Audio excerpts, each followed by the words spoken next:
Hi YouTube family, ఎలా ఉన్నారు? బాగున్నారు అనుకుంటున్నా. నేను బాగున్నా.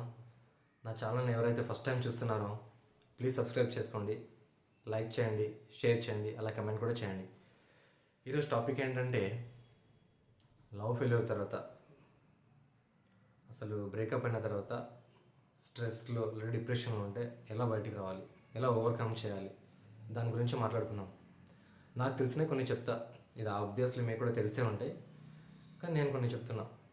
ఏంటంటే ఇప్పుడు ఒక అమ్మాయి బ్రేకప్ చెప్పింది అని మొత్తం లైఫే అవ్వదు కదా.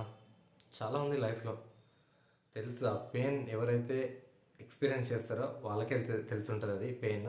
బ్రేకప్ అయిన తర్వాత చెప్పేవాళ్ళని చాలా ఈజీగా చెప్తారు, మూవ్ ఆన్ అయిపోనండి, మర్చిపోండి అని. బట్ అది రియల్గా ఆ పెయిన్ ఎవరైతే ఎక్స్పీరియన్స్ చేస్తారో వాళ్ళకే తెలుసు. కాబట్టి అంత ఈజీగా మర్చిపోలేము, ఓకే, అంత ఈజీగా బయటికి రాలేము. That is fact, okay. But బయటికి రావాలి, అదే ఇంపార్టెంట్ లైఫ్లో. బయటికి రాలేమని అందులో ఉంటే ఇంకా గాన్ కేస్ అంతే. సో బయటికి రావాలంటే ఏం చేయాలంటే ఫస్ట్ ఆ అమ్మాయి ఏవైతే మెమరీస్ ఉన్నాయో అన్నీ డిలీట్ చేసుకోండి first. That is the main thing. మీ మొబైల్లో కాంటాక్ట్స్ కానీ ఫొటోస్ కానీ ఏవైనా ఉన్నాయి అని మీ మెమరీలో ఉన్నాయి డిలీట్ చేయడానికి అవ్వదు. అవి గ్రాడ్యువల్లీ ఫేడ్ అవుతూ ఉంటాయి అంతే. మీకు తెలియకుండా మీరు మర్చిపోతారు అది మెమరీ నుండి ఫేడ్ అయితే. కానీ మీ మొబైల్ ఫోన్లో ఉన్నాయి, మీ చేతిలో ఉంది డిలీట్ చేసుకోవడము. సో డిలీట్ చేసుకోండి. That is the first point. And second thing ఏంటంటే మీరు నెక్స్ట్ లైఫ్లో సక్సెస్ఫుల్ అయి చూపించాలి వాళ్ళకి. That is the main thing, ఓకేనా.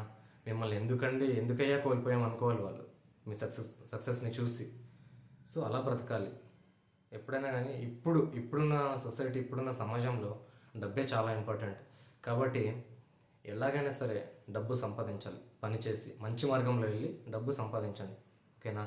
ఇంకా ఆ అమ్మాయి కాదు, ఇంకా చాలామంది చాలా క్యూలు కడతారు మీకు, ఓకేనా. సో లవ్వే మీ లైఫ్ మొత్తం పర్మనెంట్ ఉండదు కదా. It is a temporary, it's a part of life. So అలా ఆలోచించి మూవ్ అని అవ్వాలి. ఇంకా తప్పదు కదా. వద్దనుకునే వాళ్ళ కోసం మనం ఎందుకంటే ఏడవకూడదు, వదిలేయాలి. ఎప్పుడైనా కానీ దేన్నైనా కానీ బలవంతంగా మనం కోరుకుంటే అది మన దగ్గర ఎక్కువ రోజులు ఉండదు. అది తెలుసుకోవాలి మనం ఫస్ట్. సో ఫస్ట్ మీరు అన్నీ డిలీట్ చేసుకోండి. సెకండ్ థింగ్ ఏంటంటే ఫ్రెండ్స్తో జాలీగా గడపండి, సరదాగా బయటికి వెళ్ళండి.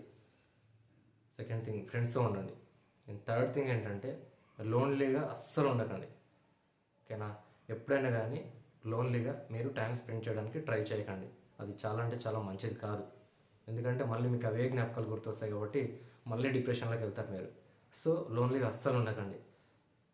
మీకు ఇష్టమైన ఇంట్రెస్ట్స్ లేదా హాబీస్, గేమ్స్ కానీ ఏదైనా అవ్వనండి, స్పోర్ట్స్ కానీ, గేమ్స్ కానీ, ట్రిప్స్ కానీ, ట్రావెలింగ్ కానీ, రీడింగ్ కానీ, ఏదైనా డ్యాన్స్ కానీ, సింగింగ్ కానీ, ఇటువంటివి చేసుకోండి. ఖచ్చితంగా మర్చిపోతారు. ఐఎమ్ 100% షూర్, ఖచ్చితంగా మర్చిపోతారు. ఇంకోటి ఏంటంటే వర్కౌట్ చేసుకోండి. మీరు జిమ్కి వెళ్తారో లేదా నార్మల్గా చేసుకుంటారో మీ ఇష్టం అది, ఓకేనా. వర్కౌట్స్ చేయండి, డైలీ ఎక్సర్సైజ్ చేసుకోండి. ఇవన్నీ రొటీన్గా చేసుకుంటే మీరు గ్రాడ్యువల్లీ మర్చిపోతారు. ఇది మాత్రం ఖచ్చితంగా నేను చెప్పగలను.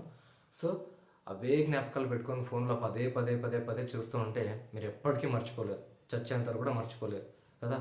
ఒకసారి నిన్ను ఆ అమ్మాయి వద్దనుకొని వెళ్ళిందంటే, అమ్మాయో అబ్బాయో ఎవరైనా కానీ వెళ్ళారనుకుంటే ఇంకా తిరిగి రారు, ఓకేనా. అండ్ ఆల్సో మీరు ఎక్స్పెక్ట్ చేయకండి వాళ్ళ నుంచి ఏమీ ఎక్స్పెక్ట్ చేయకండి అసలు. ఒక్కసారి వెళ్ళారా వద్దనుకొని వదిలేయండి అంతే. ఇంకా మన చేతుల్లో ఏం లేదు కదా. సో మన పేరెంట్స్ ఇంపార్టెంట్ మనకు కదా. వాళ్ళ కోసం మనం బ్రతకాలి, వాళ్ళ కోసం కాదండి. మీకు కూడా ఒక లైఫ్ ఉంటుంది కదా, మీకోసం మీరు బ్రతకాలి, బ్రతికి చూపించాలి, ఫ్యామిలీని మంచిగా చూసుకోవాలి. That is the successful life అంతే. ఆ అమ్మాయి కాకపోతే ఇంకొక అమ్మాయి, ఓకే, డెస్టినీ, గాడ్ డిసైడ్ చేసి ఉంటాడు కదా ఆల్రెడీ. సో మీరు డిప్రెషన్లో వెళ్ళకుండా డైలీ హ్యాబిట్స్ని అలవాటు చేసుకోండి. ఖచ్చితంగా you will overcome the depression. Thank you.